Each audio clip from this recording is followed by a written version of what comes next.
Chers amis et chers amis cannois en particulier, bonjour. On a le plaisir, comme vous l'aurez compris, de vous retrouver en direct de la très belle ville de Cannes pour notre série vidéo, le Tour de France des distributeurs.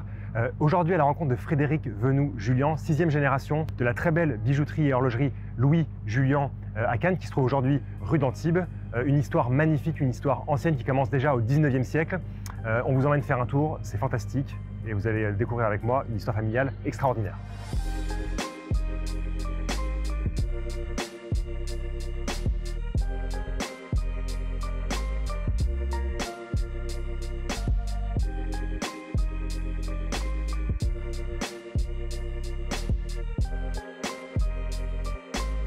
Chers amis, j'ai le plaisir de vous retrouver devant la boutique Louis Julian du 75 rue d'Antibes, boutique consacrée à l'horlogerie. Et vous avez là-bas, au bout de mon doigt, le numéro 71 de la rue d'Antibes, la magnifique boutique dédiée à la joaillerie avec les créations Louis Julian. On va rencontrer Frédéric Venoux-Julian tout de suite, suivez-moi.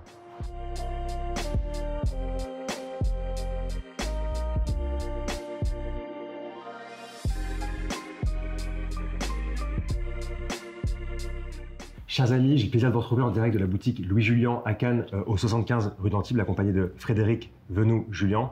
Merci Frédéric de répondre présent, c'est un honneur pour nous d'être ici pour te parler. Tu es la 6e génération de Louis Julian, donc ça nous fait très plaisir dans ce Tour de France. Nicolas, moi je suis ravi et très honoré que vous nous ayez choisi pour ce Tour de France, des anciens, des vieux distributeurs. Et c'est un honneur de pouvoir encore, à la 6e génération, pouvoir présenter notre maison qui est toujours dans la famille, sans changement de branche ni de famille depuis. Magnifique. Alors, on va commencer directement dans le vif du sujet. Comment est arrivée la passion de l'horlogerie et de la joaillerie dans la famille Julian et Venoux-Julian par la suite?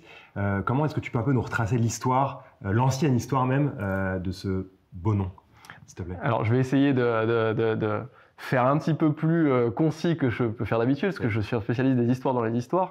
Ma famille arrive à Cannes, c'est plus vieux que ça, mais on se contentera de l'histoire cannoise qui est suffisamment ancienne, puisqu'on a plus de 160 ans d'existence en tant que maison de joaillerie à Cannes. Lord Brougham, Lord anglais, est arrivé à Cannes par hasard en 1837. Cannes existait déjà et on passera à l'histoire de Cannes qu'on peut tous trouver sur internet, mais c'est lui qui en fait du coup un lieu de villégiature pour les fortunes européennes, têtes couronnées, etc. On commence à voir des villas, des châteaux arriver à cette époque-là. Le vrai petit port de pêche devient plutôt un port un petit peu chic et qui reçoit des belles personnes. Et ma famille arrive en 1862, donc pas longtemps après lui. À l'époque, la rue d'Antibes où on se trouve n'existe pas. Le vieux centre-ville est autour forcément de la mairie, au pied du Suquet et de la place de la Castre et de son église et de son clocher en face du vieux port. C'est là que se passe la ville. Et notre première bijouterie en 1862 est à l'époque rue de la Marine, qui deviendra rue Félix-Faure. Et donc on était au 43 rue Félix-Faure. Ça c'est la boutique historique. J'ai eu la chance de grandir à l'arrière-boutique puisque c'est au pied de l'immeuble familial. Et donc c'est l'arrière-grand-père de mon grand-père Louis Julian, puisqu'on va se baser sur Louis Julian qui est l'enseigne actuelle et qui était donc mon grand-père 4e génération. C'est son arrière-grand-père qui fondera la maison cannoise. Ils étaient bijoutiers avant. On est originaire d'Avignon, 1820, passé par Fréjus brièvement et arrivé à Cannes en 1862, où en fait je tairai le nom du bijoutier cannois avec qui ma famille s'est associée parce que c'est un nom qui pourrait faire des grosses railleries. J'ai réussi à esquiver ça. Moi, ma mère a eu le cas à l'école. Moi, j'ai réussi à l'esquiver. Je te le dirai en off. Ça sera hors caméra. Mais du coup, c'est comme ça que la famille Julian devient bijoutière à Cannes en 1862, donc 43 rue Félix-Faure. La bijouterie encore ouverte actuellement, qui a été ouverte en 1937 par mon arrière-grand-mère et mon grand-père Louis, se situe au 71 rue d'Antibes. Pour la petite histoire, ça a été le 55 quand on l'a ouverte, et puis après, au rez-de-chaussée de tous les immeubles se sont multipliées les divisions de boutiques, c'est devenu naturellement le 71, mais elle est toujours au même endroit depuis 1937. C'était donc mon grand-père et mon arrière-grand-mère qui l'ont ouverte. Et ma maman a rejoint mon grand-père en 1964, si je ne dis pas de bêtises. Elle était toute jeune et à l'époque, elle récupère la bijouterie avec une division vraiment séparée. Ça a été le cas de beaucoup de vieux détaillants. On avait une moitié de la boutique qui était des arts de la table, Christophe et Cartier principalement, et une autre moitié de la boutique qui était de l'horlogerie. Surtout que mon grand-père avait une formation d'horloger, donc il était sensible à l'horlogerie. À l'époque, on fait déjà, et j'ai encore le livre écrit de la main de mon arrière-grand-mère, à l'époque on écrivait joliment en plus avec tous les noms que je vais vous citer. On faisait Patek, Jaeger-LeCoultre, Omega, Louis Brandt à l'époque, Zénith déjà, Rolex un petit peu plus tard, parce que Rolex est arrivé un petit peu plus tard dans notre coin, mais en 1947, on a aussi démarré Rolex, un des premiers de France, un des premiers du sud de la France. Je ne peux pas dire le premier parce que j'ai un doute. Sauf qu'à l'époque, l'horlogerie n'avait pas encore le succès de maintenant, mais on était horloger et art de la table. Et ma maman, avec sa touche féminine et l'arrivée de mon père en 1985 pour, entre guillemets, succéder à son beau-père Louis, aidera maman à petit à petit faire évoluer la société avec des arts de la table de moins en moins demandés, des ménagères on en achetait de moins en moins. Donc pour ne pas arrêter ça, on est toujours bijoutier traditionnel. D'ailleurs, pour la petite parenthèse encore, on a encore dans un tiroir maintenant, mais de la boutique du 71, encore des timbales en argent massif de la maison Audio, des couverts en argent massif, des rondes serviettes. On fait encore ça. On a des demandes rarissimes, mais s'il n'y a plus de bijoutiers qui font ça, moi j'ai eu des clients à moi en tant que vendeur qui m'ont dit « Est-ce que vous faites encore des timbales ou des rondes serviettes ?» J'ai plus la mémoire là-dessus parce que je sais que mes parents ou mes grands-parents avaient acheté la mienne chez vous. Je dis oui, on en a encore et c'est là, et bien sûr, et on vous la grave et voilà les modèles, etc. Ou on voudrait venir prendre nos alliances chez vous parce que nos grands-parents et nos parents, au moment de se marier, étaient venus acheter les alliances chez Louis Julien. Donc moi, c'est un bonheur en tant que 6e génération de voir les générations des autres familles cannoises garder des traditions et garder des habitudes et sans se poser de questions, venir chez nous en toute confiance. Ça, c'est le plus gros cadeau qu'on peut avoir en tant que commerçant. Parenthèse fermée, on fait encore les médailles de baptême, tout ça, mais ça maintenant il y a encore un autre sujet. Et donc mon père aidera ma mère à petit diminuer l'empreinte des ménagères et de l'art de la table. Et puis mon grand-père dans son côté un petit peu plus russe, c'était pas les joailliers grand luxe à l'époque, hein. Mon grand-père était un provençal ancré dans sa région, avec un fort amour pour le très proche Var, où il avait un cabanon de chasse sans eau courante, sans chauffage, sans rien, hein, mais pour aller chasser avec son chien. Et c'était le plus heureux de se barrer de la boutique avec son chien, et voilà. Lui déjà disait à l'époque, oh là là, Christophe, ils veulent nous faire la moitié de la boutique en Christophe. Moi, ils sont chez Julien, je ferai pas un pavillon Christophe. Bon, c'était marrant. Et donc petit à petit, ma maman, elle va créer des pièces de joaillerie de plus en plus travaillées, avec un énorme goût pour les pierres, qu'elle avait quand même hérité un peu de mon grand-père malgré son côté horloger, et elle constituera une vraie collection Julien. À l'époque, c'est un peu précurseur, il y a peu de femmes dans le métier, à la tête de ces maisons-là. Ma mère, par la force des choses, l'est, et du coup amène ça chez nous, et ça a été longtemps un vrai axe de différenciation pour notre maison, qui a été longtemps connu même. Moi, quand j'ai commencé à travailler, il y avait beaucoup de clients qui nous connaissaient plus joaillier qu'horloger. Alors moi, ça m'embêtait un petit peu en tant que garçon qui aimait l'horlogerie, mais c'est un vrai atout, et j'ai appris à aimer vraiment la joaillerie, à aimer aujourd'hui, moi-même, maintenant qui ai repris le relais de ma mère, développer nos créations de joaillerie à ma manière, c'est-à-dire en les élargissant moins, mais en faisant des profondeurs de gamme et des choses un petit peu plus factuelles, mais en reprenant, maintenant je fais refaire des montures que je disais à ma mère plus jeune, arrête ça, c'est démodé, il faut arrêter de faire ces solitaires. Aujourd'hui, c'est moi qui les refais parce que, en attendant, la tradition, c'est ce qu'il y a de beau chez nous. Et la qualité des pierres et la qualité de l'artisanat, donc de toutes ces pièces qui sont faites dans nos ateliers, sans recherche de design, juste la mise en beauté des pierres. Pour le design, il y a beaucoup de marques, on a la chance de représenter parmi les plus grandes maisons de joaillerie, c'est leur point fort. Nous, on se concentre sur ce qu'on sait faire aussi. C'est dingue ce côté, à chaque fois, on a fait d'autres distributeurs qu'on aime beaucoup avant toi, et ce côté de l'art de la table, présent avec l'horlogerie, il y a vraiment un goût français pour l'art de la table, on était reconnu pour ça, et c'est toujours triste, ça fait toujours de la peine de voir que vraiment c'est quelque chose qu'on a mis de côté maintenant, aussi parce que les gens ne s'y intéressent plus, mais c'est toujours plaisir d'entendre qu'il y avait l'art de la table, les rondes serviettes, à côté il y avait des montres. Ah oui. Moi, l'art de la table, j'ai la chance d'avoir du coup une belle ménagère en argent que ma mère m'avait gardée. Tu vas me montrer. Voilà, donc ça j'en ai une. Alors elle est chez moi, donc je suis désolé, je pourrais pas te la montrer, mais j'ai une vraie ménagère, Christophe, on a cette chance-là, donc c'est chouette, mais c'est vrai que Aujourd'hui, on se fait plus offrir un beau voyage de noces quand on se marie qu'une belle ménagère. Effectivement, les goûts ont un peu changé.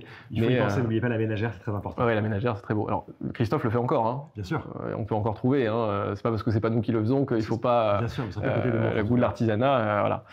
Donc moi, j'ai toujours vu mes parents beaucoup bosser, être commerçants au sens, et pour moi c'est pas péjoratif, au sens boutiquier du terme. Hein. Ma mère a toujours été vendeuse. Moi, j'ai commencé vendeur et c'est ce qui me plaît le plus dans notre métier. Le vendeur est au centre de notre métier. S'il n'y a pas de vendeur, il n'y a pas de boutique. S'il n'y a pas de vendeur, il n'y a pas de client, il n'y a pas de produit mis en valeur. Voilà. Donc le vendeur dans notre métier, malgré l'évolution des sociétés et de la société, le vendeur est primordial dans notre métier. Et c'est ce que j'aime faire, c'est ce que j'ai toujours aimé faire. Ma mère aussi, elle a toujours constitué ses collections tout en sachant à qui elle allait les vendre parce qu'elle avait ses clients aussi. Et moi, j'ai commencé à l'âge de 15-16 ans. Alors d'abord un mois d'été, en forçant mes parents à me prendre, qui à l'époque me disaient « profite de tes vacances ». Je dis « non, je veux gagner mes sous ». Donc 1 mois, puis 2 mois, puis les week-ends, puis les vacances scolaires, etc. Et puis j'ai même fait un petit passage d'1 an chez Chaumet à Londres entre les 2 parties de mes études supérieures, où du coup j'ai appris ce que c'était aussi de ne pas être chez soi et d'apprendre le métier dans une autre langue et chez une grande maison que j'adore, une vieille maison française, et dans un autre pays. Donc pour revenir et puis pour m'installer définitivement à Cannes et mettre ma pierre à l'édifice. Magnifique. Alors justement, c'est quoi ton parcours un petit peu, alors que vous expliquez le début rapidement, quel est ton parcours au sein de Louis Julien justement et comment tu te situes aujourd'hui? Moi, je commence donc mes 15-16 ans de mémoire, donc en job d'été, en apprentissage, etc. Bien que j'en ai toujours entendu parler, j'ai toujours vu mon grand-père. J'étais petit sur les genoux de mon grand-père. Il me mettait la loupe à l'œil quand j'avais à peine l'âge de la tenir pour regarder ce qu'il faisait dans une montre ou sur un bijou. Ma mère aussi, quand je passais après l'école, que je montais les voir à la boutique, si elle était avec un fournisseur de pierre à nous, ou notre fabricant, ou notre atelier, etc. Elle me montrait, elle me demandait entre guillemets mon avis, parce que c'était pour m'initier, tout en me disant, et avec un gros équilibre apporté par mon père qui n'était pas du métier aussi, tout en me disant, fais autre chose. Ma mère n'a pas eu le choix, même si elle en a fait sa vie et que elle n'a aucun regret. Elle a adoré, elle adore toujours parce qu'à son âge que je tairais par coquetterie, elle est bien sûr à la retraite, mais elle continue à venir avec grand plaisir parce que ça a été son bébé à un moment donné. Elle me l'a passé avec beaucoup de courage, entre guillemets, parce qu'elle s'est laissée mettre dehors. Je ne sais pas si j'aurai ce courage-là aussi facilement quand ça sera mon tour, peut-être, avec la 7e génération. Mais c'était un goût de l'horlogerie par mon grand-père, un goût de la joaillerie amené par ma maman. Moi, j'arrive donc à l'âge de 15-16 ans à faire des jobs d'été, des jobs de week-end. Mes parents me disent, fais autre chose, fais des études, voyage, vois autre chose, fais ce que tu veux faire. Aujourd'hui, d'après eux, ils sont ravis que je sois là. Mais en tout cas, je suis là par ma propre volonté. Ils ne m'ont jamais forcé, au contraire. Et ça, c'est quelque chose que je reproduirai de façon tout à fait naturelle avec la 7e génération, avec notre enfant, parce que c'est beaucoup plus plaisant, je trouve, d'être là, parce que je l'ai choisi, de ne s'en prendre qu'à soi quand il y a des moments un peu plus difficiles, d'être encore plus fier quand il y a des très bons moments parce qu'on se les doit, tout en ayant eu beaucoup de bienveillance par mes parents, beaucoup d'aide. Ils nous aident encore. Hein. Mon père est aussi à la retraite. Dès qu'on a besoin, dans les belles photos que je te montrerai, les coupures de presse, etc., c'est mon père qui a fait ce travail d'archive. Depuis 2 jours que je l'ai mis sur le boulot, il n'est pas allé au golf, il a cherché, il est dans tous les tiroirs, etc. Il nous a retrouvé tout ce qu'il faut jusqu'à tard hier soir. Donc voilà, j'ai des parents très présents et très importants. J'ai repris petit à petit. En des années 2000, après la fin de mes études, 2009, quelque chose comme ça de mémoire, je deviens gérant de la société pour le côté factuel. Ma mère laisse de plus en plus de sujets de côté et jusqu'à me laisser tout gérer. Je reprends la conception de nos bijoux avec notre atelier. Je reprends la gestion des marques, des relations, des contrats. On fait venir d'autres marques. Je refais d'abord la façade de la boutique historique du 71 rue d'Antibes en 2011 pour après refaire entièrement la boutique telle qu'elle est aujourd'hui en premier trimestre 2019 où on refait un nouveau concept, on pousse les murs, on casse tout, on garde que les murs et on a tout refait. Pour arriver maintenant en 2024, du coup on a ouvert le 5 février la boutique du 75 rue d'Antibes où on se trouve, où on a du coup choisi, parce qu'elles se sont séparées de 25 mètres, on a décidé de séparer les univers pour plus de praticité. Un distributeur multimarque, notre plus grande force de distributeur, de détaillant, c'est sur un même plateau de pouvoir montrer toutes les maisons qu'on représente. Et je trouve qu'aujourd'hui, une cliente ou un client, peu importe, qui viendrait pour une montre ou un bijou, s'il n'a pas d'idée précise, il faut qu'on puisse tout lui montrer. Donc séparer les marques en continuant le mélange horlogerie-joaillerie comme c'était quand on avait tout sous le même toit, qui était le plus pratique en soi, et pour moi beaucoup moins pratique, beaucoup moins efficace et beaucoup moins sympa pour le client. Ça reviendrait à lui faire la tournée des boutiques monomarques contre qui je n'ai rien parce que c'est magnifique d'être dans l'environnement de la marque, mais à devoir se souvenir ou faire des photos et aller essayer d'autres choses. Là, on fait tout essayer, en tout cas ce qu'on représente, et donc on a décidé de séparer les univers. L'horlogerie au 75 rue d'Antibes parce qu'elle a des volumes qui se prêtent à la mise en avant des maisons horlogères aujourd'hui et à la nouvelle façon de les présenter. Et la joaillerie à la boutique historique, puisque c'est là que la joaillerie est arrivée dans notre famille par l'impulsion de ma mère. C'est là que nos clients historiques ont toujours acheté leurs bijoux et c'est là qu'ils trouvent. Et c'est une boutique qui a un cocon, qui fait beaucoup plus cosy, un petit peu plus chaud, un petit peu plus confiné, on va dire, et qui s'y prête très bien. Et l'accueil est très bon, nos clients. La séparation des univers, au final, parce qu'il y a quand même toujours un pari, on voit un très très bel accueil de nos clients et c'est très, très fonctionnel, très efficace. Donc je suis ravi. J'ai eu la chance que mon épouse, avec qui je me suis marié en 2017, me rejoigne en 2016.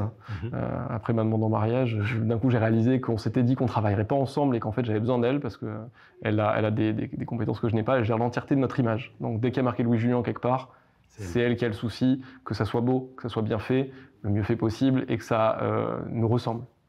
Donc, comme mes parents de façon différente, voilà, je suis épaulé aussi. J'ai même la chance d'avoir mon grand frère maintenant, Stéphane, qui m'a rejoint à l'ouverture de la boutique du 75 pour s'occuper d'un pôle qui n'est pas négligeable, le suivi clientèle et le service après-vente pour la partie horlogère, pour faire le relais avec nos 2 horlogers agréés sur place, dont l'atelier est visible maintenant dans la boutique 75, visible depuis la boutique et visitable aussi, et le relais avec toutes les autres maisons et les autres ateliers externes pour les marques que l'on ne peut pas faire sur place, comme c'est le cas de beaucoup de maisons. Seul Rolex donne l'agrément complet pour aller faire l'entièreté des montres modernes pour nos clients. Donc voilà, que tu parlais du lien entre Jullian et puis Venou Jullian. Venou Jullian est arrivé avec, entre guillemets, ma naissance, parce que c'est mon papa qui s'appelle Venou, ma maman qui s'appelle Jullian, et maintenant j'ai aussi mon frère et ma femme qui sont avec moi. D'accord, donc c'est ma deuxième question, mais je pense que j'ai déjà pas mal répondu. Aujourd'hui, dans la famille Jullian, famille Venou Jullian, je pense qu'on a tout résumé ici, les gens qui t'entourent, ça va être ton frère, ta femme et tes parents qui viennent encore parfois jeter un petit œil. C'est tout à fait ça, tu as tout compris. Et puis papa qui est assez content de pouvoir venir maintenant et voir ses 2 fils au même endroit, donc c'est aussi c'est chouette. C'est un beau témoignage. C'est très chouette. Avec cette expérience, avec cette histoire, cette belle histoire de famille que tu nous racontes, comment tu vois aujourd'hui le rôle du distributeur en 2025? Il a largement évolué ces dernières décennies. Et aujourd'hui, le distributeur n'est plus le même qu'en 1965, par exemple.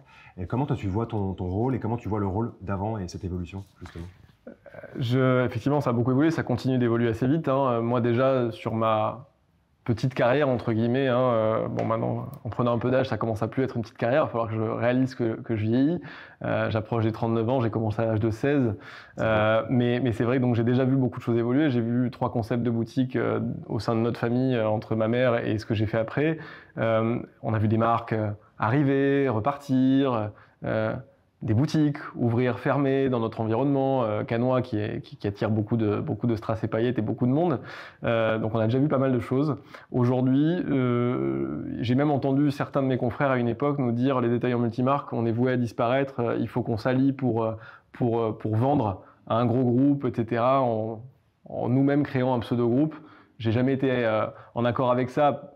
Peut-être que l'avenir me donnera tort, mais je peux pas être en accord avec ça en étant foncièrement et profondément vendeur, mais vendeur dans le sens noble du terme, vendeur de nos objets. On a la chance, c'est une immense chance de vendre des produits, c'est un peu vulgaire de dire produits, mais des beaux objets comme on vend de l'artisanat, on vend de l'histoire, on vend des morceaux d'histoire, de l'histoire suisse, de l'histoire française, nous, avec notre aspect très joaillier aussi. Donc c'est un vrai bonheur. On est dans un des derniers métiers où justement, moi j'ai vu Cannes évoluer. On n'a plus que 1 ou 2 commerçants cannois que je connais de génération actuelle dans d'autres métiers, pour les autres qui se sont éteints avec des métiers qui ont évolué différemment des nôtres.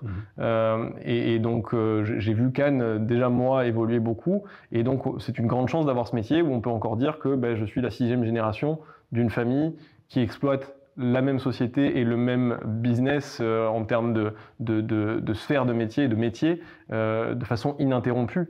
Depuis plus de 160 ans, ça n'existe plus. Donc je trouve que c'est un grand bonheur, je trouve qu'il faut qu'on capitalise là-dessus. Nos clients ont l'air d'apprécier. Ça fonctionne très bien dans notre tissu économique avec aussi l'évolution de certaines marques, avec des boutiques flagship qui leur sont dédiées. Ça fait des expériences. Et puis, il y a toute typologie client. Il en faut pour tout le monde. Et il y a toujours autant de clients qui aiment venir pouvoir justement tout voir dans des environnements un peu différents où ils voient l'histoire de chaque marque avec pas mal, j'essaye, d'objectivité. On ne peut pas tout connaître, on ne peut pas tout dire parce qu'on ne fait pas, de toute façon, on ne représente pas toutes les maisons. Il faut essayer de garder un peu d'objectivité là-dessus. On ne va pas dire à un client que telle ou telle maison n'est pas la bonne parce qu'on ne la distribue pas. Il faut rester du conseil. On a un vrai rôle de conseil, un vrai rôle patrimonial, je trouve, au sens justement succession. Et quand on a les nouvelles générations qui arrivent par moment, donc comme je disais tout à l'heure, d'enfants ou de petits-enfants, de clients qu'on avait déjà, il faut qu'ils trouvent le même conseil et c'est souvent pour ça qu'ils viennent. On peut plaire à tout le monde, mais généralement, on essaye en tout cas. On a des équipes très variées, donc de toute façon, il y aura toujours un type de vendeur pour un type de client, et le détaillant est très très important encore aujourd'hui, et ça se voit. En tout cas, en France, ça se voit encore. Il y a certaines maisons qui évoluent différemment. On a tous des stratégies différentes. Moi, je sais que je suis imprégné, et c'est tant mieux qu'on ne travaille pas tous de la même manière. Chacun a sa façon. Moi, je travaille comme je sais travailler. Et comme je sais travailler, c'est d'être... alors un petit peu moins l'année qui vient de passer avec les projets qu'on a eus, mais toujours en boutique, toujours voir des clients. J'ai des clients qui me contactent en tant que leur vendeur, et pas du tout en tant que gérant, propriétaire, directeur, etc. Parce qu'ils m'ont connu en tant que vendeur quand j'avais 15-16 ans et qu'on a créé une relation comme ça. Et c'est un plaisir de pouvoir, d'avoir leur confiance déjà. Sans parler des moments que je privilégie où quand on vend bague de fiançailles ou alliance, ça c'est un grand bonheur parce surtout que c'est souvent nos créations, Julien, et que c'est pas de l'ego, mais c'est de dire, je l'ai encore dit hier à des clients à moi, c'est un grand merci de nous permettre de faire partie de votre histoire. C'est des bijoux qui vont rester sur eux, je leur souhaite toute la vie. Ou sinon on sera là pour la prochaine alliance au pire des cas, pour le trait d'humour, mais je leur souhaite pas. Mais c'est vrai que si on voit ça du bon côté, on a la chance de faire partie des très beaux moments des familles, des baptêmes, des naissances, des mariages, de tout ça, et c'est génial. Je pense qu'il y a plus ou moins que notre métier qui permet ça. C'est aussi pour ça qu'avec les Rabilleurs, on a du temps voulu faire un peu le tour de France des distributeurs qu'on connaît, qu'on apprécie. D'ailleurs, je fais une parenthèse, on s'était rencontrés en 2018. En 2018, ouais. On a la Mille Miglia qui était avec Chopard. Avec Chopard, et avec notre ami Benjamin qu'on salue et qui nous a permis de se rencontrer, d'être là aujourd'hui. Ouais, moi je suis ravi. À l'époque, je me souviens avoir dit à Benjamin, j'étais allé avec mon père à la Mille Miglia, ma femme étant à l'époque enceinte de notre enfant.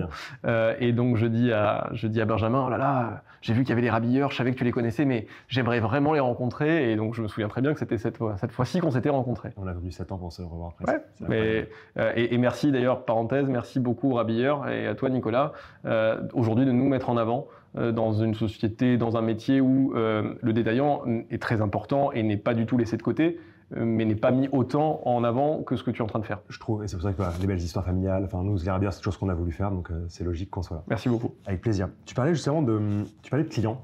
Aujourd'hui, est-ce que tu connais forcément tes clients? Est-ce que tu peux nous citer la typologie? Quel est le client Louis Julien, pourquoi il vient chez vous? Tu disais tout à l'heure, tu racontais une belle histoire en disant que tu donnais les alliances pour les parents, puis les enfants, parfois les grands-parents, tu as des successions de famille, aussi des histoires de famille que tu accueilles chez toi. Est-ce que tu peux nous en parler un petit peu plus, s'il te plaît? Alors, le client Louis Julien, entre guillemets, j'ai envie de dire que c'est tout le monde.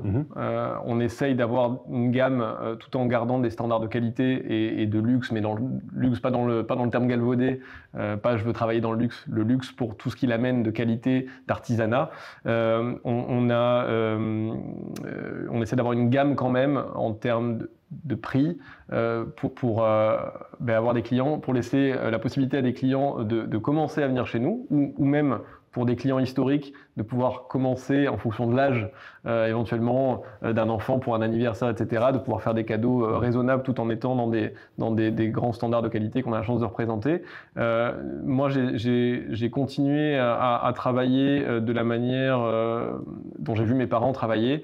Nous, nos clients sont les Cannois au sens large du terme, Cannois et assimilés, on peut dire, tout le bassin cannois, la région qu'on couvre. Et puis on a quand même beaucoup de clients aussi qui ont des résidences secondaires, qui sont ailleurs en France ou ailleurs même dans le monde, qui ont des résidences secondaires et qui ont pris des habitudes de locaux, qui aiment faire ce genre d'achat quand ils sont pas chez eux, dans le tumulte de la vie de tous les jours. Donc nos clients sont les commerçants, les Cannois, des amis d'amis, voilà. Et le bonus en étant à Cannes, c'est la clientèle touristique, qu'elle soit de plaisance ou qu'elle soit congressiste. Petite info que j'ai eue hier, c'est que le Palais des Festivals et des Congrès de Cannes était le deuxième site de congrès en France après Paris. J'ai entendu hier qu'en termes de chiffre d'affaires, il est devenu premier. Donc ça veut dire qu'on est là, en chiffre d'affaires, la première ville de congrès de France. On est une ville de 70 000 habitants, ancien village de pêcheurs. Dingue. Pour la parenthèse. Et je parle pas du festival, et encore le festival, on voit les paillettes, mais le vrai congrès du festival, c'est le marché du film. C'est là où se négocient tous les droits des films pour les diffuser dans les cinémas de par le monde. C'est incroyable. On avait des clients brésiliens, on avait une famille de clients brésiliens à une époque, que je voyais tous les ans. La maman, le fils et la femme du fils, qui venaient en fait pendant le festival du film, pas du tout pour monter les marches, mais pour le marché du film, pour venir négocier les droits des films, pour les projeter dans leur chaîne de cinéma familiale qu'ils avaient au Brésil. C'est dingue. Je pensais même pas, et en fin de congrès, ils venaient se faire plaisir quand ils avaient fait des bons deals. Magnifique. Voilà. Donc ça, c'est le bonus. Quand on nous dit « Ah, mais tel congrès, est-ce que tu as travaillé? Est-ce que tu as eu des clients du congrès? Est-ce que tu as vu des badges ?» Oui ou non, peu importe. Tous ces congrès, tous ces touristes font vivre le tissu économique de Cannes, font vivre le glacier, le snack, la boutique de fringues, de prêt-à-porter, pardon, tout ça. Et ces gens-là sont nos clients. Donc si Cannes travaille, on travaillera. Puisque nous sommes aussi, et surtout, une chaîne qui parle d'horlogerie et de montres, quels sont un peu tes goûts, toi, en horloge? J'ai vu que tu portais une montre très spéciale aujourd'hui que j'aime beaucoup, parce que c'est pas quelque chose qu'on voit tous les jours, surtout en or gris. Ouais. Est-ce que tu peux nous parler un peu de ce que toi, tes goûts un peu particuliers en horlogerie et comment tu arrives à les mettre en avant ici? Peut-être un petit mot sur cette jolie pièce que tu portes, cette Day-Date. Alors pour commencer là-dessus, cette pièce, elle est belle à mes yeux en termes de pièces, en termes de montre. C'est une Day-Date 36 mm puisque de l'âge qu'elle a, il n'y avait que du 36, le 40 étant très très récent, on va dire, dans l'histoire de la maison. C'est une Rolex, donc elle est très spéciale parce que c'était la montre de mon grand-père qui l'a eu pour sa retraite. Il avait demandé ça à ma mère comme cadeau de mémoire. Donc en lunette cannelée, bracelet président, hein, c'est l'histoire de la montre. Mon grand-père était provençal d'abord, mais foncièrement français. Le disque, du coup, de jour est en français. Et pour lui, qui n'était pas du tout un homme précieux, il était vraiment plutôt, moi je l'ai rarement vu avec une cravate traditionnelle, je l'ai toujours vu avec la cravate provençale. Pour autant, pour lui, une Day-Date, c'était avec diamant. Incroyable. Parce qu'une des particularités, à part le disque du jour, d'une Day-Date, c'est d'avoir 2 diamants baguettes à 6h et 9h, c'est que sur les Day-Dates. Et donc pour lui, c'était une évidence. Et j'ai la chance qu'après son départ, en 2007, d'avoir pu porter, avec l'accord de ma grand-mère, son épouse, cette montre-là, que j'ai fait graver avant même de la mettre la première fois, parce qu'elle n'était pas gravée. Louis Julien, donc le nom de la maison actuelle, c'était le nom de mon grand-père, et son année de naissance, 1916, son année de décès, 2007. Donc c'est une pièce qui est avec moi dans les moments importants. Je me suis marié avec, on a fêté nos 160 ans en 2022 avec une soirée assez sympa, très exceptionnelle même, qu'avait organisée mon épouse. Je l'avais au poignet. Aujourd'hui, on se voit pour parler de notre histoire, c'est normal qu'elle soit à mon poignet. La valeur, bien sûr, elle est en or, donc forcément elle a une valeur, mais du coup, elle est à la boutique pour être en sécurité et elle est à mon poignet que dans des moments spéciaux parce que la perdre, l'égarer ou autre chose serait pas pour la valeur de la montre, mais pour le souvenir de mon grand-père. Donc voilà, donc elle est là, à mon poignet. Bien évidemment, bien évidemment, non, c'est une porte ouverte, mais on peut ne pas aimer ce que je vais dire, mais je suis passionné de la maison Rolex parce que pour tout ce qu'elle a de magique, pour ce visionnaire qui l'a fondé, Hans Wilsdorf, c'était un des vrais visionnaires du début XXe siècle, et la marque en est là, la maison Rolex en est là, par sa vision. On aura peut-être l'occasion d'en parler plus en détail une autre fois. Et après, j'aime l'horlogerie en règle générale, mais j'aime, comme je travaille notre assortiment de maisons qu'on représente, c'est parce que j'aime la force de chaque marque. Je vois Zenith derrière toi. Moi, si je dois avoir une Zenith, c'est pour son mouvement chronographe. Si je dois avoir une Rolex, là c'est une D-Date, c'est pour ce que Rolex fait de mieux. Si je devais avoir, j'ai d'autres marques. J'ai une très belle Alpine Eagle que j'adore, aussi parce que mon père porte une des rares montres qu'il a gardées et qu'il aime porter, c'est sa Saint-Moritz. Donc l'ancêtre de l'actuel Alpine Eagle, tout comme Carl Friedrich Scheffele avait créé la Saint-Moritz. Son fils est à l'origine de la renaissance de l'Alpine Eagle. Moi, je porte une Alpine Eagle contemporaine que notre ami commun m'a même fait graver derrière quand il a su que c'était pour moi, simplement avec mes initiales, mais elle est gravée. Tu es un fan des gravures. Je suis un fan de gravure. Ça, je dirais pourquoi c'est mes parents qui m'ont donné ce goût-là.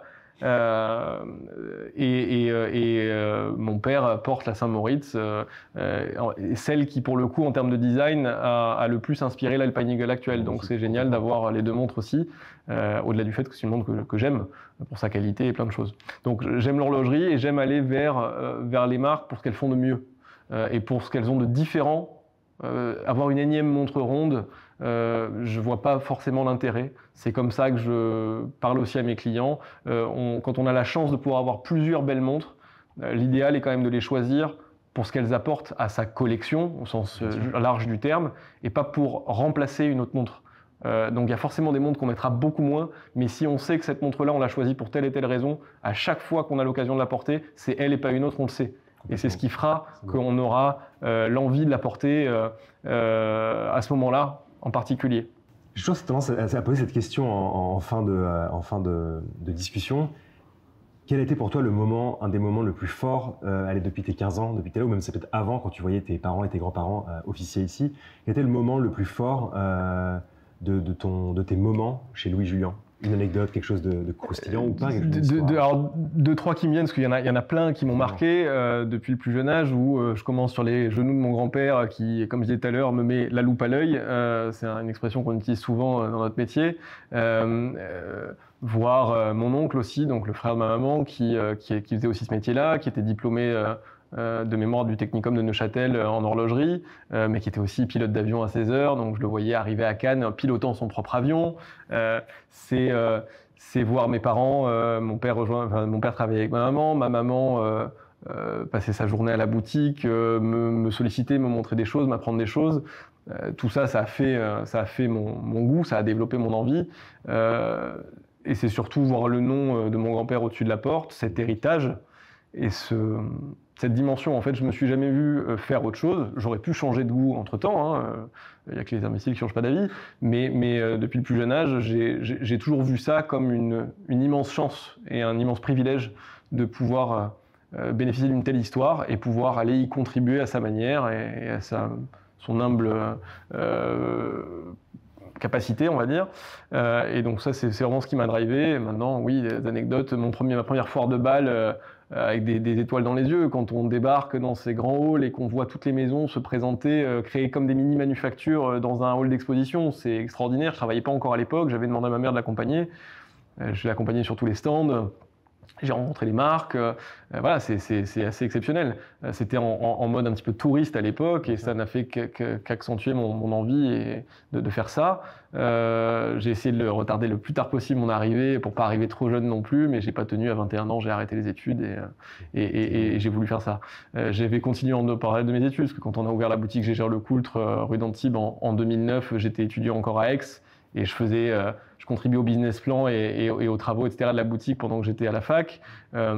J'ai vu mes parents ouvrir la boutique Chopard en 97 et créer le partenariat avec la Palme d'Or et donc le Festival du film, où à l'époque ça se gérait au sous-sol de la boutique. Ouais. Inauguration avec, à l'époque, Carla Bruni, Ornella Muti, vers Zigova sur la Croisette. Une boutique Pomellato qui est devenue après Watch and Diamond, dont s'occupait mon père, qui faisait à l'époque que Rolex et Chaumet, donc deux maisons que j'aime beaucoup, pour devenir la boutique Gégère-le-Coultre en 2009, qui n'est plus ouverte actuellement. Mon père a pris sa retraite. On a recentré notre activité aussi sur notre justement notre fonction détaillant multimarque. Mes parents ont eu jusqu'à 5 boutiques sur Cannes différentes. Donc des événements marquants, j'en ai plein, mais c'est vrai que j'ai eu la chance plus jeune aussi, mais ça on en reparlera peut-être aussi une autre fois, de visiter les Acacias, le siège social de Rolex, en étant assez jeune et pas encore en activité. Donc ça a été une expérience magique aussi pour moi. Voilà, donc des vrais beaux moments, il y en a plein. Il y en a plein, mais voilà, ce qui prédomine, je dirais, dans ce que je suis en train de réfléchir en même temps que je te parle, c'est ce côté héritage et c'est ce côté chance. Oui. Pour moi, c'est une vraie chance. Que tu mesures tous les matins quand tu rentres au-dessus du nom Louis Julien. Et pouvoir faire ce qu'on aime. Évidemment. Parce que c'est vraiment quelque chose que j'aime. Je l'aime entre autres pour ça, mais j'aime ce métier parce que j'aime ce métier, j'aime être vendeur, j'aime nos produits, j'aime les porter. Et donc c'est une vraie chance. J'ai une amie avec qui j'étais à l'école qui était brillantissime et qui me disait aujourd'hui je peux tout faire, mais toi tu as la chance d'avoir le goût et la passion pour le métier que tu exerces. Et elle m'a dit mesure ta chance. Elle a raison. Elle a raison. Est-ce qu'avant qu'on se quitte, tu as un développement futur de Louis Julien à partager ou sans dire trop, tu as quelques petites idées par-ci par-là? Est-ce qu'il y a un développement qui va se passer dans les années à venir, dans les mois à venir peut-être, ici à Cannes avec ton nom Alors là, on vient de mettre une marche avec l'ouverture du 75. Alors nous, on raccourcit toujours parce que du coup, on est sur la même rue, donc on parle du 71 et du 75. Donc c'est un gros step dans notre société puisque on a beaucoup plus de gens qui travaillent avec nous, on a plus de surface, on a des nouvelles maisons dans les deux, en joaillerie, en horlogerie, une nouvelle organisation. Donc voilà, je te cache pas que ça nous a pas mal occupé, que ça continue de m'occuper pour plein de raisons. Donc on est toujours, par contre, on est toujours en réflexion. On pense à plein de choses, on note des choses, et puis on revient dessus. Et puis donc il arrive, le 75 rue d'Antibes n'était pas du tout à la base le projet que j'avais d'expansion. Il est arrivé par l'opportunité, par une idée, en visitant et en se disant bon bah c'est ça qu'il faut faire. Donc c'est des opportunités, c'est des idées qui nous viennent. Ma femme m'en apporte beaucoup aussi parce que elle a ce côté marketing, communication très important. On a développé du coup à l'ouverture d'ici un partenariat. Je fais comme ça parce qu'il y a une enseigne derrière, mais un partenariat avec nos amis du groupe La Môme.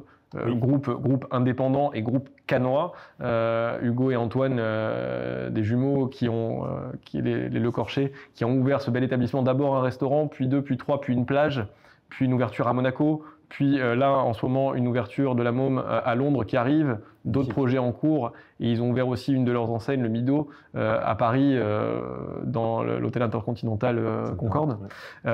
Et c'est des gens qu'on aime beaucoup, c'est des gens qui travaillent d'une manière qu'on aime. Ils ont le souci des locaux, ils ont le souci de toujours avoir une table pour leurs clients habituels, pour les locaux, etc. Ils ont un service et une façon de travailler qu'on apprécie beaucoup, avec lesquels on a aimé s'associer.